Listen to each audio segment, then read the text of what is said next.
एक गांव में एक राजा का बगीचा था जिसमें कई प्रकार के फलों के पेड़ थे।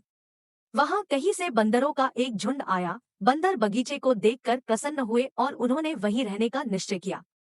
तब बूढ़े वानरों ने कहा, जांच करो कि राजा के राज्य में कोई कुसुम है या नहीं। अगर कोई भी कुसुम या एक दूसरे से नाराज न हो तो रुके। जांच शुरू करने पर पता चला कि राजा की दासी और एक भेड़ को बहुत परेशानी हो रही है। जब नौकरानी भेड़ के पास आती तो वह टोकरी या लकड़ी के डंडे से भेड़ के सिर पर वार करती। इसी तरह जब दासी का ध्यान नहीं होता तब भेड़ आता और उसके सिर पर वार करता। ये दोनों में आपसी नापसंदगी थी। यह सुनकर बूढ़े बंदरों ने कहा, हम यहाँ नहीं रहना चाहते क्योंकि मौसम खराब है।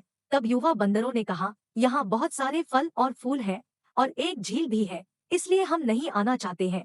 यह सुनकर बूढ़े बंदर दूसरे गांव में चले गए और बाकी लोग वहीं रुक गए और बगीचे में जाकर फल फूल खाने लगे। उसी समय एक दिन राजा के घोड़शाल घोड़ों को रखने का स्थान के पास ग्रामीण इलाकों से किसान घास लेकर आए और गाड़ियां वहीं रोक दी। दासी गोबर की टोकरी लेकर वहां से जा रही थी। गाड़ीवान ने कहा, अरे महिला, अगर हमें होका भरना है तो क्या तुम देवता गर्म कोयला लाओगे? हम तुम्हें पैसे देंगे। तुरंत ही दासी लोहार देवता की अंगीठी लेकर उधर से आ रही थी कि भेड़ ने आकर उसके सिर पर ऐसा प्रहार किया कि उसके सिर पर रखी अंगीठी गिर गई और देवता घास में गिर गए।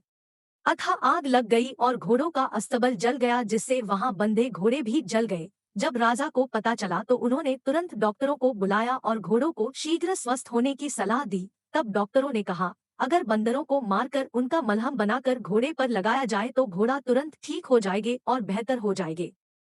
यह सुनकर कई लोगों ने कहा कि हमारे बगीचे में एक महीने से कई बंदर आए हैं और फल खा रहे हैं। राजा ने तुरंत आदेश दिया, जाओ सभी बंदरों को मार कर लाओ।